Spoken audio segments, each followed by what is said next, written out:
Office टूरमुळे बरेच दिवस बाहेर होते. आल्यानंतर कामाचा हा ढिगारा साठला होता. बराच उशीर झाला होता. मी काम पूर्ण करण्याच्या नादात होते आणि टेबलवरचा फोन वाजला. मॅडम, तुम्हाला भेटायचं होतं. पलीकडून कोणत्या तरी स्त्रीचा आवाज होता. कशा संदर्भात? बोला ना. प्रथम आपली ओळख सांगा. मी विचारलं. नको, फोनवर नको. प्रत्यक्षात भेटूनच बोलायचं होतं. खूप महत्त्वाचा विषय आहे आणि अर्जन्सीही तितकीच आहे. तुमची मदत हवी आहे. तुम्ही अजून कंपनीत असाल तर सांगा. ज्यावेळी तुम्ही बाहेर निघाल त्यावेळी आम्ही येऊन थांबू. आम्ही तुमच्या अंडर काम करणाऱ्या एका अप्रेंटिस मुलीचे आई वडील आहोत. प्लीज भेटाच. माझ्या नजरेसमोरून त्या अप्रेंटिस मुलीचा चेहरा सरकला. हुशार आणि चांगली दिसणारी मुलगी होती. मी हो म्हटले. काम उरकून बाहेर पडताना त्यांना फोन केला. ते येऊनच थांबले होते. बसा. मी त्यांना गाडीत बसायची खूण केली.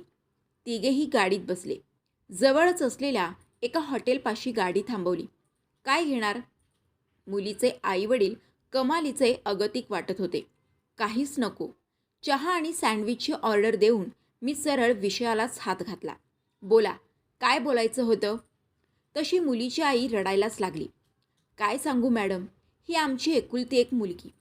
आजपर्यंत आम्ही दोघांनी जे काही कष्ट केले ते सगळे हिच्यासाठीच. वाटलं शिक्षण चांगलं करेल, पायावर उभी राहील, मग एखादा चांगला मुलगा बघून लग्न करून देता येईल. पण हिचं काहीतरी भलतंच चालू आहे. तिच्या वडिलांनी सुरुवात केली. मी त्यांच्याकडे बघत होते. तिच्या चेहऱ्यावरचे भाव बघून मीच अस्वस्थ झाले. मी काय करू शकते यामध्ये? मला माझ्याकडून यात काय अपेक्षा आहेत ते कळेना. तुम्ही थोडं समजावून सांगाल का हिला? आमचं तर काहीच ऐकत नाही. हा मुलगा तुमच्याच ऑफिसमध्ये हिच्याबरोबर कामाला आहे. हिच्या इतकंच शिक्षण आहे, तरी वयाने बराच मोठा आहे. आमच्या घरापासून थोड्या अंतरावर एका चाळीत 2 खोल्यांची जागा आहे. दोघे बरोबरच घरी यायचे. आम्ही त्यावेळीही तिला विचारलं तर भाऊ आहे म्हणाली.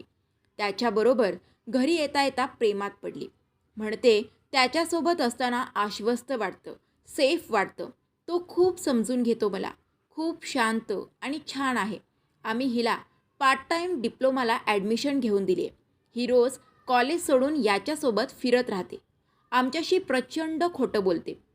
आणि आता जेव्हा कॉलेजमधून फोन आला की तुमची मुलगी येतच नाही, तेव्हा विचारल्यानंतर हे सगळं प्रकरण तिने उघडपणे, इतक्या बेदरकारपणे आमच्यासमोर मांडलं. आम्ही साफ नकार दिला. त्याच्या आणि आमच्या जातीमध्ये फरक आहे तसं म्हणाल तर हे कारण आजकाल फार मोठं नाही. पण तरीही मला वाटतं आपण ज्या पद्धतीने वाढवले गेलो असतो, जे संस्कार झालेले असतात, त्यामध्ये खूप मोठी तफावत असते. प्रत्येकाच्या आपापल्या वेगवेगळ्या पद्धती. तर म्हणाली, म्हणूनच मी त्याच्या प्रेमात आहे. तो मला खूप समजून घेतो. तुम्ही आजपर्यंत मला कधीही समजून घेतलेलं नाही. माझ्या मनाचा विचार केलेला नाही. मला काय वाटतं हे तुम्हाला कळत नाही. तुम्ही तसा प्रयत्नही केला नाही. आता बोला. लहानपणापासून इतकी मोठी केली आणि आम्हाला हिच्या मनातलंही कळत नाही, किंवा हिला काय त्रास होतो आहे हे समजणारही नाही, असं होईल का? पण ही विचारच करायला तयार नाही. तो मुलगाही म्हणतो, हो, मी खूप मेहनत करीन आणि हिला सुखी ठेवीन. आमची ही एकुलती एक मुलगी.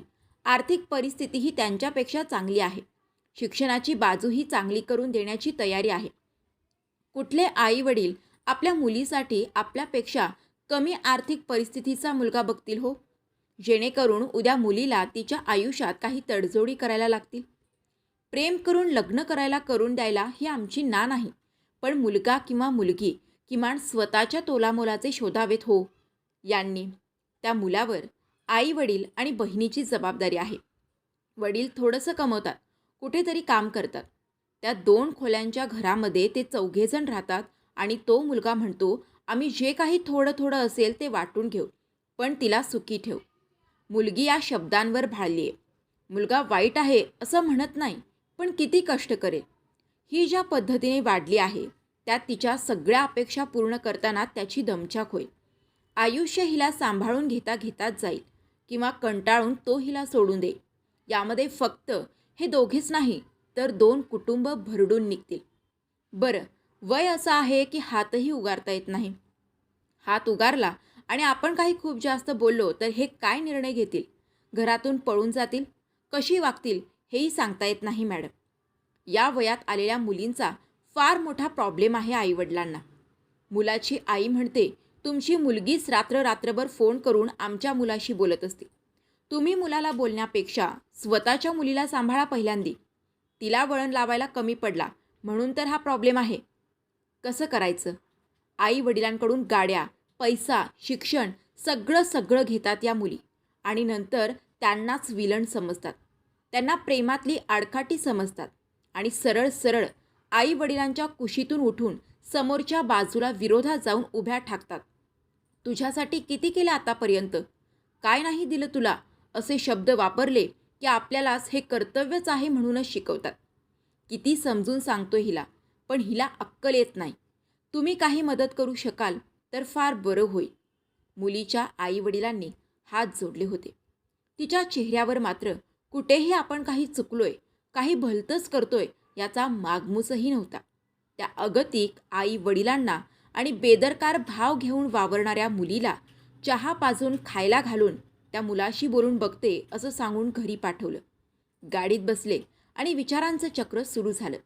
का वागतात ही मुलं अशी? हे वय आहे खूप एनर्जी असलेलं, खूप उत्साह असलेलं, आयुष्यात काहीतरी करण्याचं, काहीतरी बनण्याचं, करिअर घडवण्याचं. मग 70 ते 80% मुलं मुली या वयात प्रेमात पडून चुकीचे मार्ग का निवडतात? का मुलगा किंवा मुलगी यांच्या आयुष्यात असे निर्णय घेऊन यांचं पूर्ण करिअर आणि आयुष्य खराब करतात? कोणाला चांगले अनुभव येतात, कोणाला वाईट. ज्यांना चांगले अनुभव येतात ते देखील ॲडजस्टमेंट करूनच जगत असतात. आयुष्यात पुढे गेल्यानंतर कुठे ना कुठेतरी या ॲडजस्टमेंटची प्रचिती येते आणि त्यावेळी एकदा का होईना मनात विचार येतच असेल की का केलं हे. पिक्चर पाहून, ही अशी दर्दभरी गाणी ऐकून वेडे झालेत मुलं मुली. त्यांच्यासमोर आदर्श तरी कोणते? कखय दाखवले जातात टीव्हीत, सोशल मीडियावरून. कसं कळतं नाही यांना की पिक्चरमध्ये करतात ते फक्त ॲक्टिंग, पण प्रत्यक्षात मात्र ते स्वतःच्या तोलामोलातल्या व्यक्तींशीच लग्न करतात. कधी ऐकलंय कोणा गाजलेल्या हिरोने झोपडपट्टीतल्या मुलीशी लग्न केलंय?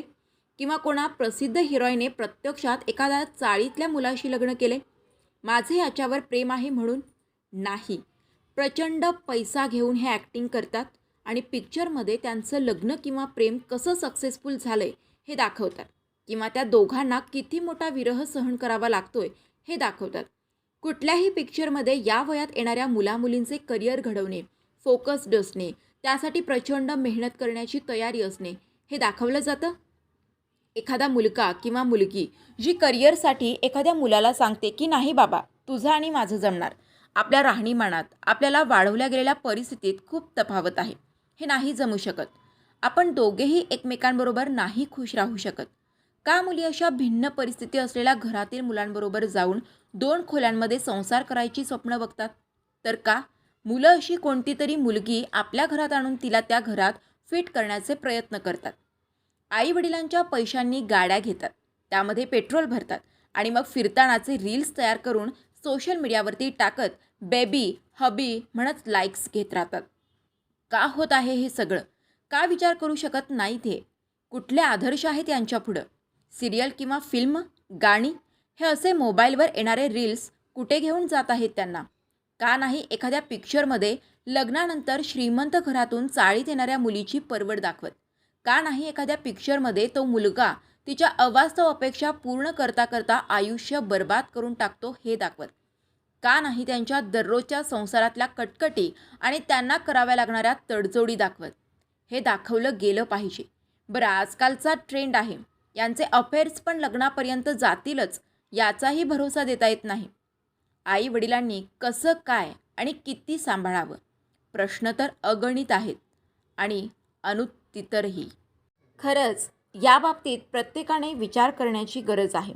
प्रत्येक मुलाने, प्रत्येक मुलीने हे समजून घेतलं पाहिजे, कारण यामध्ये कितीतरी वर्ष आपल्यासाठी जगणारे आई वडील यांच्यापासून आपण दूर होतो आणि नंतर चूक समजलीच तरी पण आई वडिलांनीच आम्हाला समजून घ्यावं ही अपेक्षा केली जाते, जे की फार चुकीचं आहे. त्यामुळे खरंच प्रेमात पडून आईवडिलांच्या विरोधात जाऊन असे कोणतेच चुकीचं पाऊल नका उचलू की ज्याने आपल्याच आईवडिलांची मान खाली जाईल. नक्की विचार करा आणि जर ही कथा आवडली असेल तर नक्कीच लाईक करा, शेअर करा. कारण ही कथा घराघरापर्यंत पोहोचणे, प्रत्येक त्या मुलीपर्यंत पोहोचणे गरजेचं आहे की जी चुकीचे पाऊल उचलू पाहते. तर अशाच आणखी नवीन कथा पाहायला आजच माझ्या चॅनलला सबस्क्राईब करायला विसरू नका.